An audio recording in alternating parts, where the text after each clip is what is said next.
चलो स्टूडेंट्स, नमस्कारम, good morning. नमस्कारम, गुड मॉर्निंग। हाँ, तो कल तक हम लोगों ने सब्स्टिट्यूटेड एजेंट तक का कॉन्सेप्ट कवर कर लिया था। आज हम लोग पढ़ेंगे duties and obligations of an agent, कि एजेंट की ड्यूटीज क्या क्या होती है और एजेंट के ऊपर क्या क्या ऑब्लिगेशन आ सकता है। तो आई बिलीव अभी तक आप लोगों को इतना समझा कि एजेंसी का कॉन्सेप्ट जो है बहुत ज्यादा डिफिकल्ट है क्या? नहीं, मॉडरेट है, बोल सकते हैं हम लोग। बहुत इजी है क्या? नहीं, बेलमेंट बहुत इजी है, बराबर की नहीं? बेलमेंट बहुत इजी है, प्लेज भी इजी है, लेकिन एजेंसी थोड़ा सा कॉम्प्लिकेट होता है, बट बहुत ज्यादा कॉम्प्लिकेट है ऐसा भी नहीं है। तो अगर हम सारे एग्जाम्पल्स को अच्छे से कर लेते हैं तो आई बिलीव कि हमारे जो डाउट्स के एरिया भी होते हैं वो भी निकल जाते हैं ना। एग्जाम्पल्स अगर आप रीड करते हो, कोई सेक्शन पढ़ा आपने और आपको सेक्शन में उतना क्लैरिटी नहीं आ रहा है या इंटरप्रिट नहीं कर पा रहे हो सेक्शन को, तो यू रीड द एग्जाम्पल, आपको समझ में आता है कि ओके सेक्शन में क्या बोला गया है और क्या इंटरप्रिटेशन लेना है आपको। ऐसे ही कर रहे हो आप लोग? ऐसे कर रहे हो ना? गुड। तो अब पढ़ते हैं जो अगला concept, that is duties and obligations of an agent. Agent की क्या ड्यूटीज हो सकती है, क्या ऑब्लिगेशंस है टुवर्ड्स द प्रिंसिपल, बराबर की नहीं? तो सबसे पहला ड्यूटी क्या होगा, उसको इंस्ट्रक्शंस फॉलो करना होगा। आपके प्रिंसिपल ने जो भी आपको इंस्ट्रक्शन दिया है वो इंस्ट्रक्शन फॉलो करो, या जो भी कस्टम है, नेचर ऑफ वर्क है, जो कल्चर है कि इस तरीके से होता है यहाँ पे, वो फॉलो करो। सिंपल है कि नहीं है? तो बस अगर आपको प्रिंसिपल ने बोला कि XYZ प्रोसेस फॉलो करना है और आप ABC प्रोसेस फॉलो करते हो, तो क्या आपके उस ट्रांजैक्शन के लिए, ABC वाला ट्रांजैक्शन के लिए प्रिंसिपल लाइबल होगा क्या? नहीं, प्रिंसिपल क्या बोलेगा, मैंने तो इसको करने के लिए बोला ही नहीं था ये वाला काम, मैंने तो इसको अथॉरिटी ही नहीं दी थी एबीसी काम करने की, मैंने इसको बोला XYZ काम कर, इसने एबीसी काम किया, तो how can I be held responsible for this activity, बराबर की नहीं? तो प्रिंसिपल ऑब्लिगेशन, प्रिंसिपल के ऊपर ऑब्लिगेशन आएगा क्या? नहीं आएगा, बराबर की नहीं? प्रिंसिपल ने आपको जो काम करने के लिए बोला है, it is your duty to follow the instruction, it is your duty to perform that particular work according to the instructions and the directions given by the principal. Simple है कि नहीं है? देखो सेक्शन 211 क्या बोलता है? So according to section 211 an agent is bound to conduct the business of his principal. Principal का business agent को कंडक्ट करना है according to the directions given by the principal. Principal ने जो डायरेक्शन दिया है उसी ही डायरेक्शन के हिसाब से एजेंट को प्रिंसिपल का बिजनेस कंडक्ट करना है। सिंपल है यहां तक। or in the absence of any such direction according to the customs which prevails in the doing business। अगर प्रिंसिपल ने आपको डायरेक्शंस नहीं दिया है तो वो बिजनेस करने के लिए क्या कस्टम या क्या प्रोसेस फॉलो होता है या क्या कल्चर है उस बिजनेस को करने का, आपको भी वही फॉलो करना है। समझ में आया? उसके आगे क्या लिखा है? When the agent acts otherwise and any loss is sustained by the principal, he must indemnify him, and if any profit accrues, he must account for it। अगर आपने डायरेक्शंस प्रिंसिपल के फॉलो नहीं किए और उसकी वजह से क्या होता है, प्रिंसिपल को लॉस होता है, तो क्या एजेंट को इंडेमिनिफाई करना पड़ेगा अपने प्रिंसिपल को?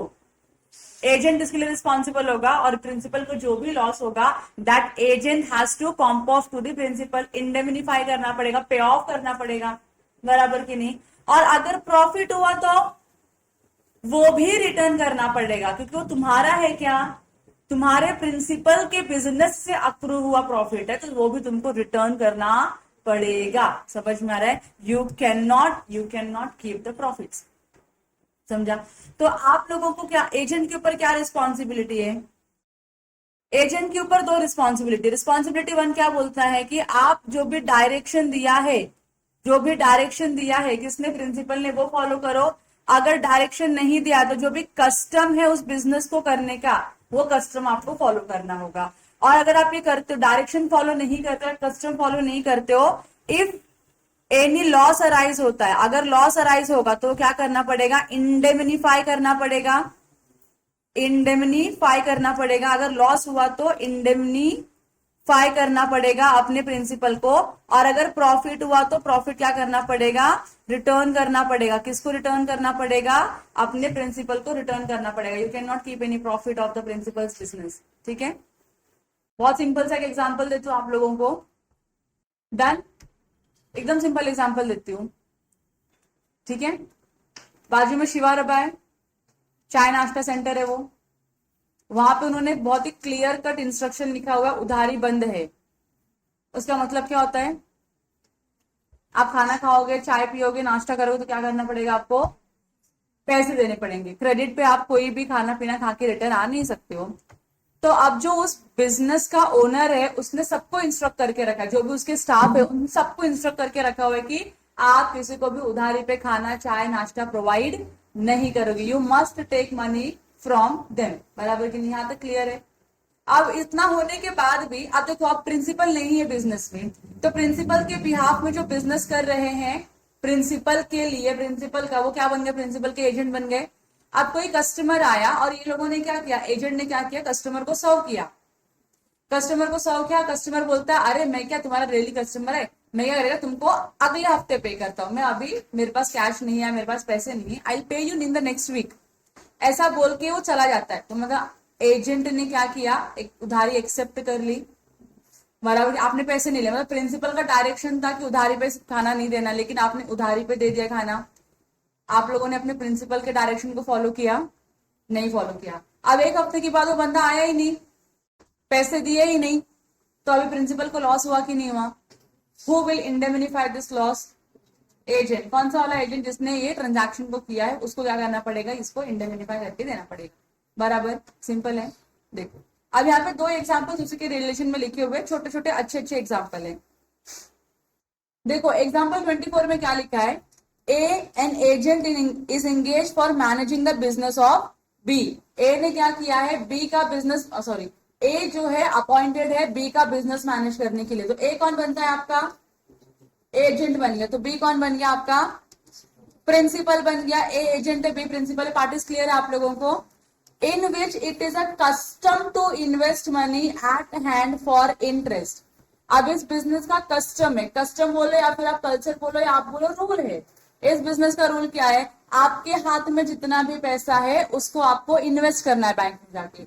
जब आप उसको इन्वेस्ट करोगे तो उसपे क्या मिलेगा आपको? इंटरेस्ट मिलेगा। ये कस्टम है, ये प्रोसेस है, ये फॉलो होता है उस टाइप के बिजनेस में या इनके टाइप के बिजनेस में। If A omits to make such investment he must indemnify B. अगर ए जो एजेंट है, अगर ये कस्टम को फॉलो नहीं करता है, कौन सा कस्टम? पैसे डिपॉजिट करने का और इंटरेस्ट अर्न करने का। अगर ए पैसे डिपॉजिट नहीं करता है जिसकी वजह से इंटरेस्ट का लॉस होता है प्रिंसिपल को, तो ए जो एजेंट है इसकी रिस्पॉन्सिबिलिटी है अपने प्रिंसिपल को क्या करे? इंडेमनिफाई करे। बराबर कि नहीं?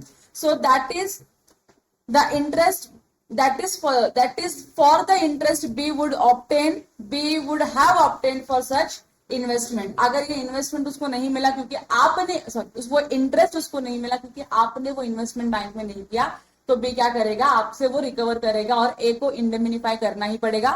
उस इंटरेस्ट अमाउंट का जो लॉस हुआ है वो क्या करना पड़ेगा? उसको इंडेमनिफाई करना पड़ेगा। सिंपल है।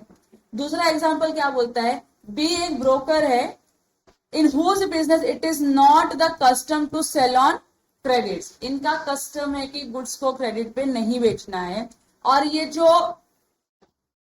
बी है उसने क्या किया, गुड्स ए को क्रेडिट में बेच दिया। नहीं, ए का गुड्स उसने क्या किया, सी को क्रेडिट में बेचा। तो ए कौन बन गया यहाँ पे? प्रिंसिपल बन गया। ए कौन बन गया? प्रिंसिपल बन गया। और बी कौन बन गया? एजेंट बन गया। तो बी का क्या रोल है? कोई भी आएगा दुकान पे तो उसको गुड्स सप्लाई करो, लेकिन क्रेडिट पे करना है क्या? नहीं।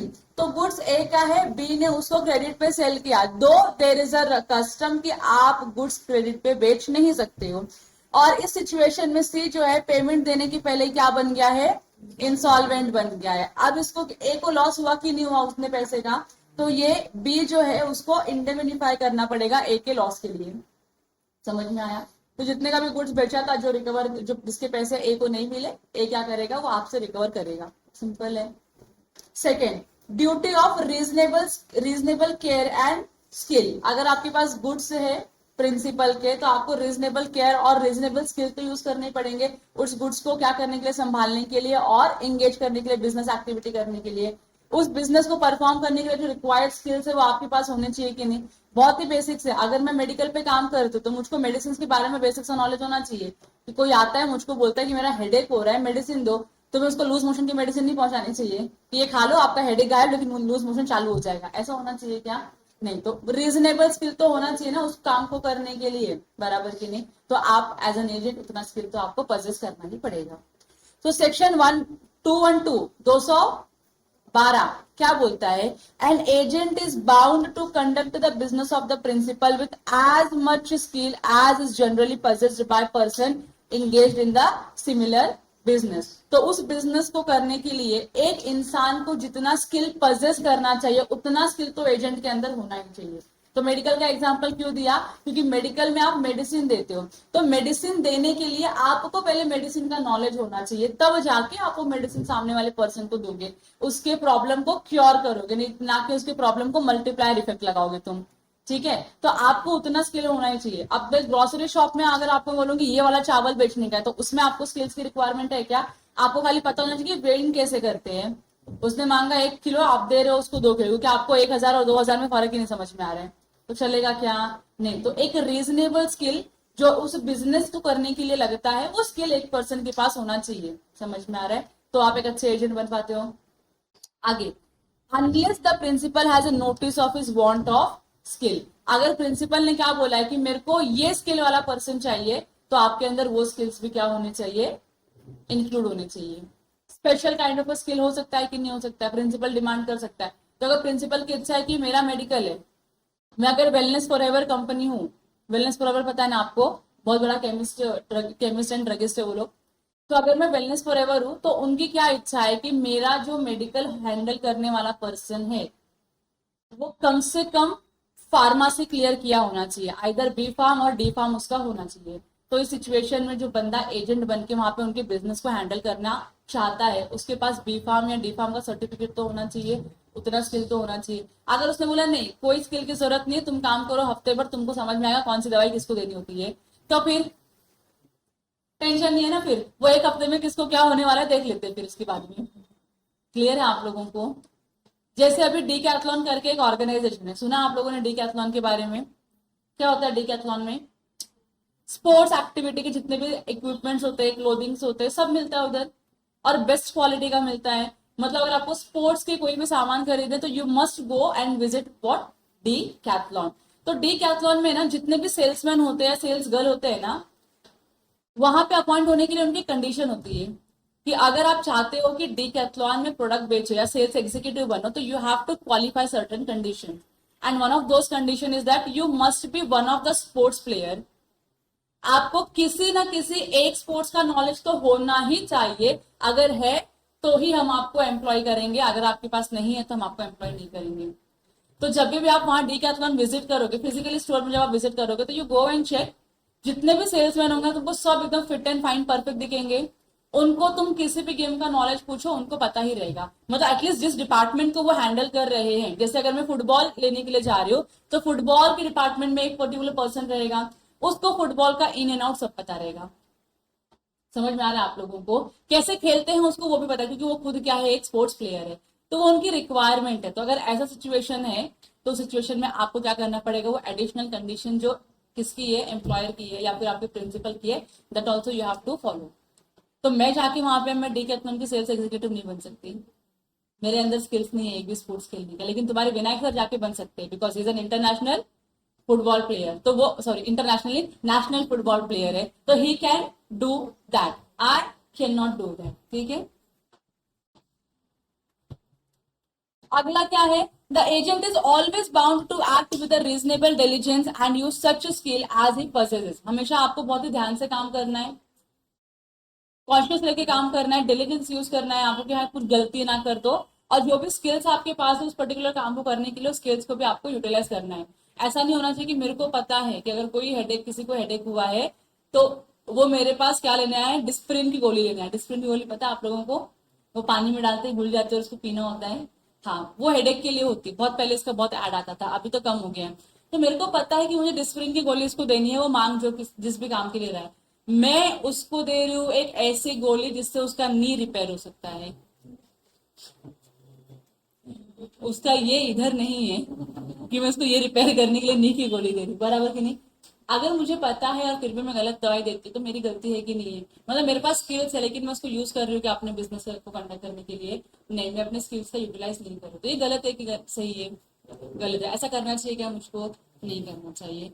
And to make compensation to his principal in respect of the direct consequences of his own neglect, want of skill or misconduct, but not in respect of loss or loss of damage which are indirectly or remotely caused by such neglect, want of skills or misconduct। अगर आपके जानबूझ की गलती की वजह से कुछ loss होता है, किसी पेशेंट को लॉस होता है, तो वो पेशेंट क्या करेगा? आपके पास आएगा, बोलेगा मेरे को ये नुकसान हुआ, डैमेजेस हुआ। अब आपकी गलती है उसमें अप फ्रंटली विजिबल है, डिस्प्रिन मांगा था उसने, आपने उसको कोई नी पेन की दवाई दे दी है, तो दिख रहा है कि आपने गलती करी है। तो ये जो लॉस हुआ है प्रिंसिपल को आपकी वजह से, कौन बेयर करना चाहिए? एजेंट खुद बेयर करना चाहिए। प्रिंसिपल को जो लॉस हुआ, लोग प्रिंसिपल के पास आएंगे, मेडिकल के ओनर से बात करते, प्रिंसिपल ने पैसे दे दिया, तो अब क्या एजेंट की रिस्पॉन्सिबिलिटी अपने प्रिंसिपल को इंडेमिनिफाई करे? रिस्पॉन्सिबिलिटी है कि नहीं है? यस। लेकिन आपने कोई निग्लेक्ट नहीं दिखाया, उसने डिस्परिन मांगा था, आपने उसको डिस्परिन ही दिया, लेकिन उसको और भी 2-4 बीमारियां थी जिसकी वजह से उसने जब डिस्परिन कंज्यूम किया तो उसको और भी इन्फेक्शन हो गया, इन्फेक्शन की वजह से उसको और लॉस हो गया। अब बताओ, आप रिस्पॉन्सिबल हो? प्रिंसिपल रिस्पॉन्सिबल है? नहीं। समझ में आ रहा है आप लोगों को? अगर आपने अपना स्किल टैलेंट यूज करके कोई काम किया है और फिर भी नुकसान होता है, तो उसके लिए प्रिंसिपल एजेंट रिस्पॉन्सिबल नहीं होगा। यहां तक क्लियर हो गया आप लोगों को? अब यहाँ पे देखो एग्जाम्पल 26 लिखा हुआ है। ए एक मर्चेंट है, कहाँ का? कैलकाटा का। Has an agent B in London to whom a sum of money is paid on A's account with orders to remit. B retains the money for a considerable time. A in consequences of not receiving the money becomes insolvent। तो इसमें हो क्या रहा है? ए कौन है? एक merchant है। मर्चेंट है मतलब बिजनेसमैन है। कहाँ का बिजनेसमैन है? कैलकाटा का। Has an agent B. A का एजेंट कौन है? बी है, जो कहाँ रह रहा है? लंदन में है। ए कैलकाटा में है, जो प्रिंसिपल है। बी कहाँ पे है? लंदन में। जो एजेंट है किसका? ए का। To whom a sum of money is paid on A's account with order to remit। ए के बिहाफ में क्या हुआ है? बी को कुछ पैसे मिले हैं जो उसको क्या करना है? रेमिट करना है, मतलब रिटर्न देना है। तो बी के पास अगर पैसे आए हैं ए के, तो बी को रिटर्न करना चाहिए कि नहीं करना चाहिए? Yes. B retains the money for a considerable time. B ने क्या किया है? वो पैसे को अपने पास ही रखा है फॉर अच्छा खासा टाइम के लिए। ऐसा नहीं हो कि आज पैसे और उसने कल रिटर्न कर दिया, उसने 1 हफ्ता 2 हफ्ता महीना भर अपने पास ही रखा है। और इसका कॉन्सिक्वेंस क्या हुआ? A in consequence of not receiving the money becomes insolvent. क्योंकि ए को वो पैसे मिले नहीं, इसलिए ए क्या बन चुका है? अभी इंसॉल्वेंट बन चुका है। अब क्या? बी लाइबल है ए को वो पैसे देने के लिए। यस। तो यहाँ पे सिर्फ उतना ही नहीं, उन्होंने क्या बोला? बी इंटरेस्ट भी देगा उसको, क्योंकि पैसे आपने अच्छे खासे टाइम के लिए रखे ना। अगर वो पैसा इसके पास होता तो वो इंसॉल्वेंट नहीं बनता, कहीं इन्वेस्ट करता, कहीं से और रिटर्न्स कमा सकता था कि नहीं। आपने डिले किया पेमेंट करने के लिए, इसके लिए भी आपको क्या देना पड़ेगा?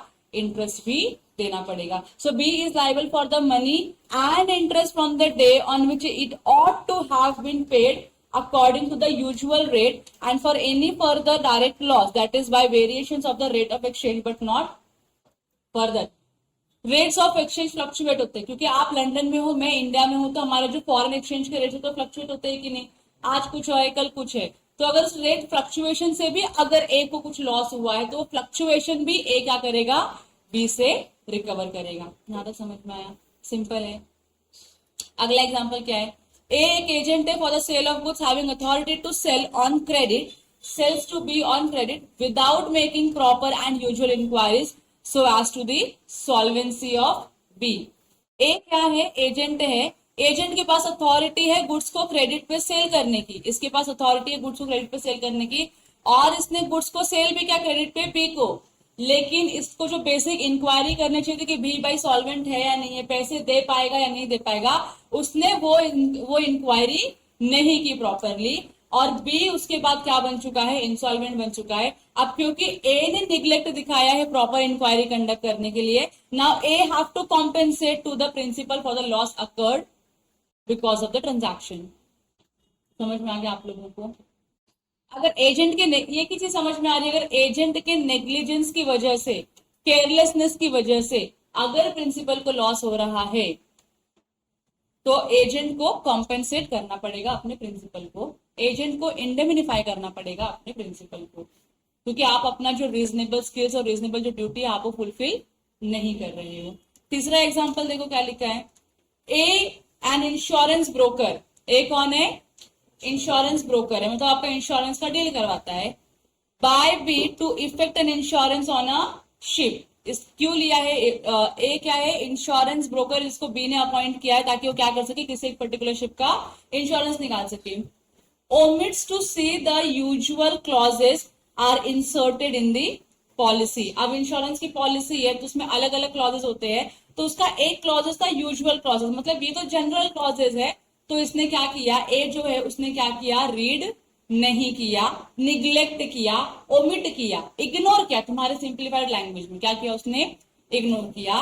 And the ship is afterwards lost, उसके बाद शिप क्या हो गई है, खो गई है। और in consequences of the omission nothing can be recovered from the underwriters and A is bound to make the good the loss of the B. तो यहाँ पे एक प्रिंसिपल, एक एजेंट है, आपको ये समझा, ठीक है, और बी कौन था, प्रिंसिपल था, आपको ये समझा।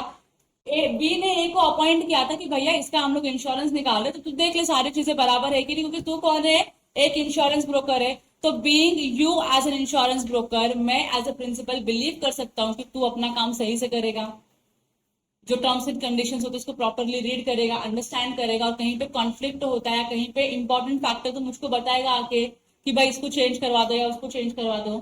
तूने ऐसा कुछ किया ही नहीं, तूने एक जो यूजुअल क्लॉज करके एक क्लॉज है जिसमें बहुत सारे जनरल टर्म्स लिखे हुए, तूने वो क्या किया, इग्नोर कर दिया, देखने के लिए बताया भी नहीं, जिसकी वजह से क्या हुआ, जब शिप हो गई, शिप क्या हो गई, जब हो चुकी है, तो अभी इंश्योरेंस क्लेम मांगेंगे कि नहीं मांगेंगे।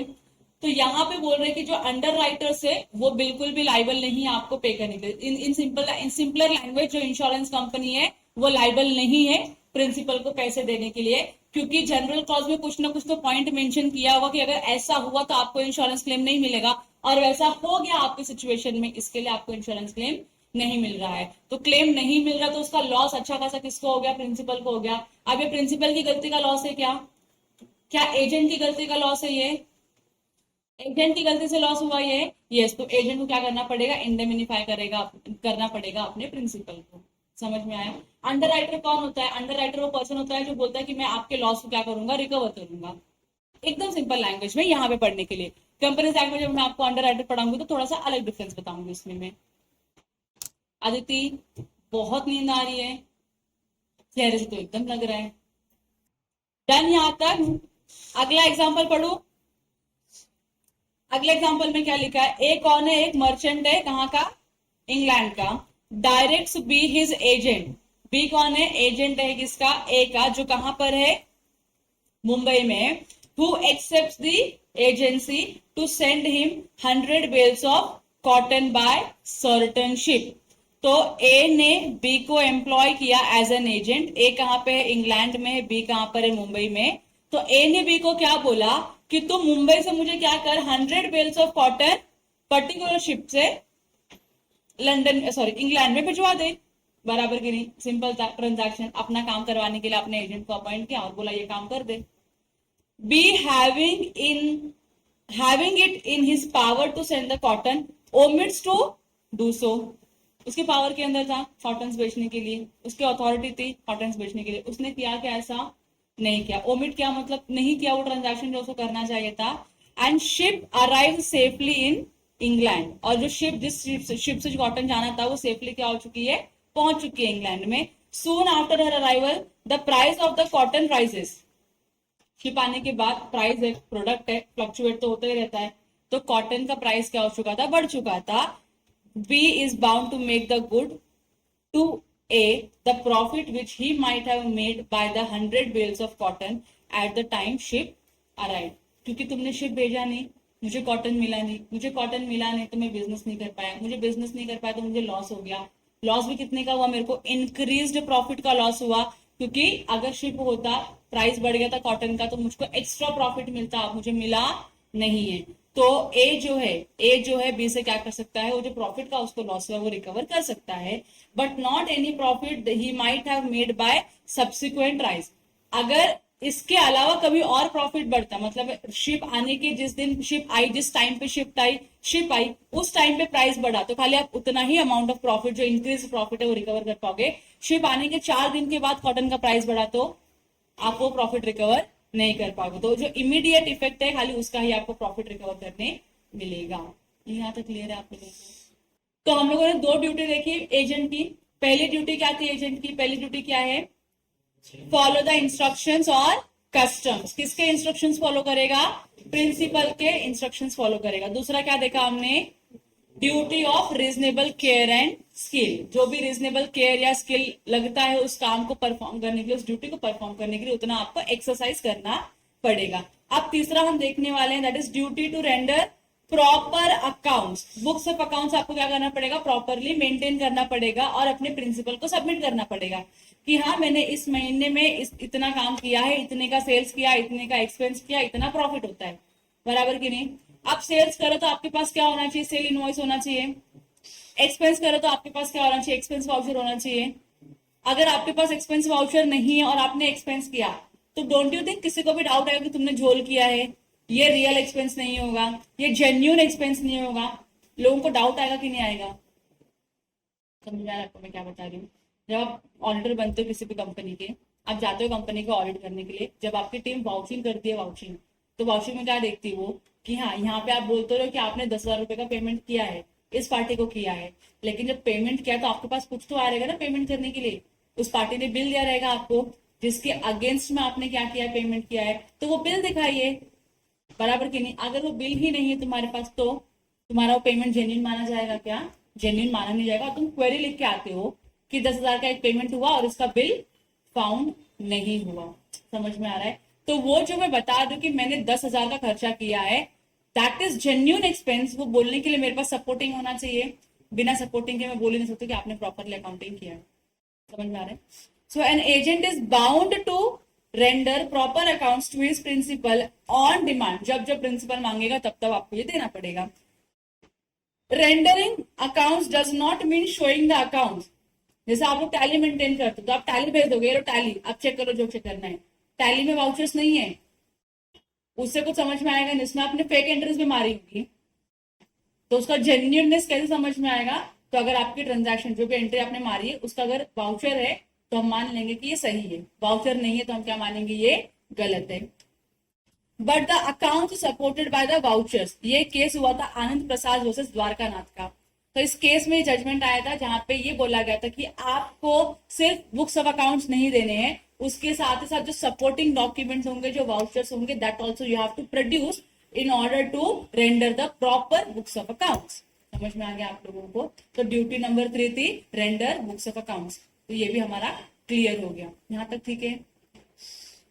Fourth, agent's duty to communicate with principal. क्या एजेंट को प्रिंसिपल से टाइम टू टाइम बात करते रहना चाहिए?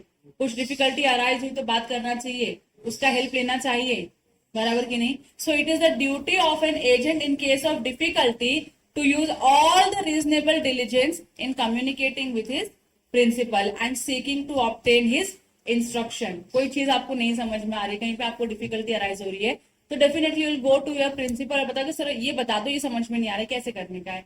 तो प्रिंसिपल आपको गाइड करेगा, इंस्ट्रक्ट करेगा, and that you have to follow. 4 clear हो गए? Duty to communicate with principal. तो आप अगर इसको सेक्शंस के थ्रू याद करना चाहोगे तो कैसे याद करोगे? सेक्शन 211 से चालू होता है। 211 में क्या लिखा हुआ है? पहला ड्यूटी क्या है आपका? इंस्ट्रक्शन फॉलो करने का, कस्टम्स फॉलो करने का। पहला क्लियर है? तो 1 में क्या है? Customs and instructions. 2 जो सेकेंड ड्यूटी वो क्या है? रीजनेबल केयर और रीजनेबल स्किल्स यूज करना है आपको। 2 क्लियर है? तीसरा जो है वो क्या है? सेक्शन नंबर 213 में लिखा हुआ है प्रॉपर बुक्स ऑफ अकाउंट्स क्या करना है आपको? रेंडर करना है। सिर्फ बुक्स ऑफ अकाउंट्स नहीं, it has to be proper books of accounts. जब हम प्रॉपर बोलते हैं तो it has been supported by the vouchers and the evidences. तो ये होना चाहिए कि नहीं? और फोर्थ में क्या लिखा है? Duty to communicate with the principal. आपको डिफिकल्टी होगी तो डिफिकल्टी में आपको अपने प्रिंसिपल से कम्युनिकेट करना पड़ेगा, उसका गाइडेंस, उसका डायरेक्शन सीख करना होगा। यहाँ तक क्लियर है? तो 4 सेक्शन पढ़े, 211, 212, 213, 214। यहाँ तक क्लियर है आप लोगों को? 4 सेक्शन सीक्वेंस में क्लियर हो गए। अब नेक्स्ट बढ़ते हैं। Duty not to deal on his own account, आप अपने बिहाफ में या अपने हिसाब से डील कर सकते हो क्या? नहीं।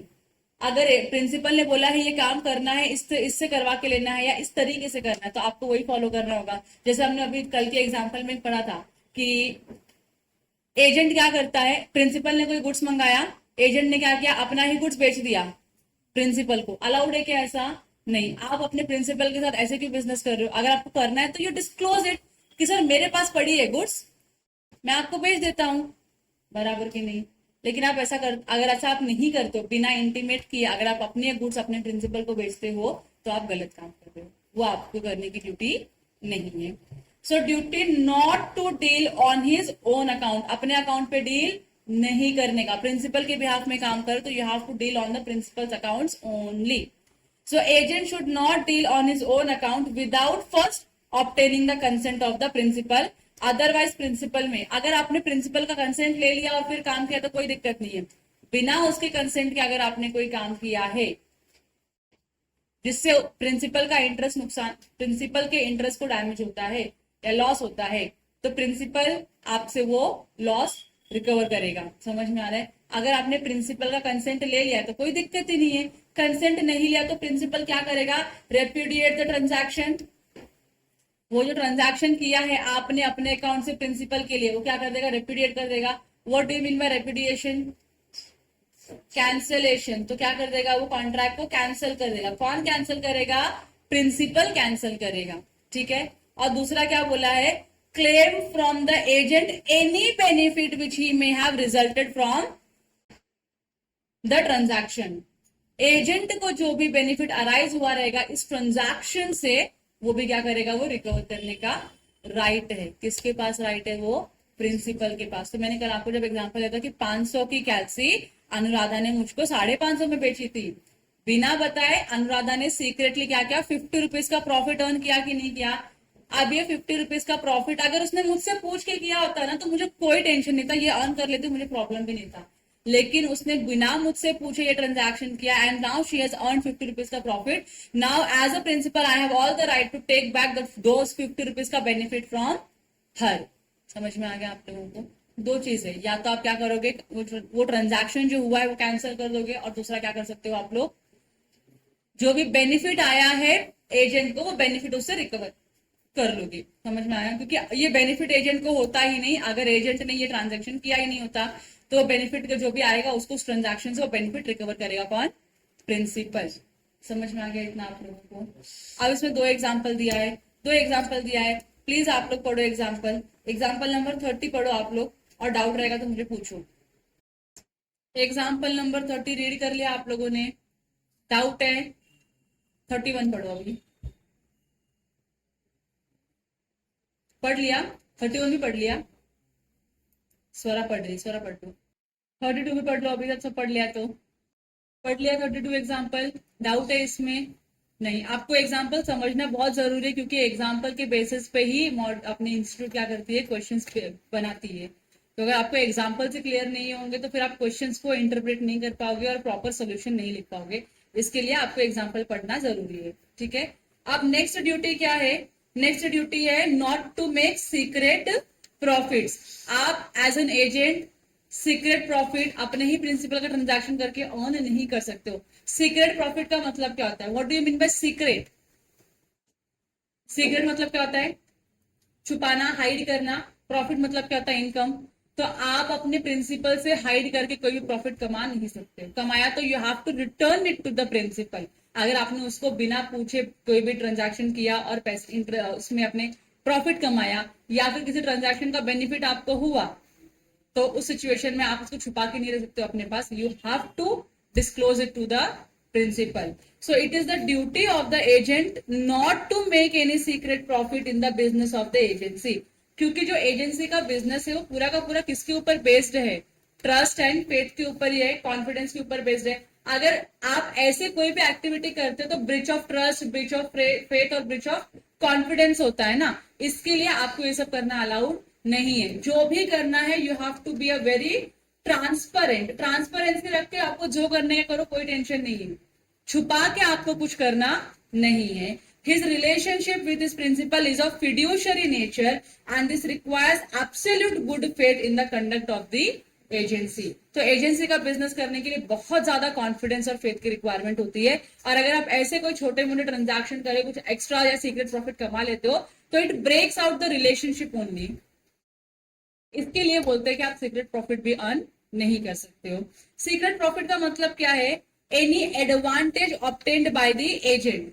एजेंट को कोई एडवांटेज मिला है over and above his agreed remuneration, जितना भी रेम्यूनरेशन अग्रीड हो कि इतना इस काम का इतना मिलेगा, उससे तेरे को अगर कुछ एडिशनल में एडवांटेज मिला या बेनिफिट मिला है, and which he would not have been able to make but for his position as an agent. और ये तुम नहीं, ये सीक्रेट प्रॉफिट आप अर्न नहीं कर पाते अगर आप एजेंट नहीं होते तो, because you are agent for this transaction and out of this transaction you have earned any secret profit, it is your duty to return it to the principal। पहले तो आपको अर्न करना ही नहीं है सीक्रेट प्रॉफिट, अगर earn हो गया है आपसे सीक्रेट प्रॉफिट आपने अर्न कर लिया है, then you have to disclose and return it to the principal only, तभी आपका कॉन्फिडेंस बना रहेगा, वरना कॉन्फिडेंस ब्रेक हो जाएगा।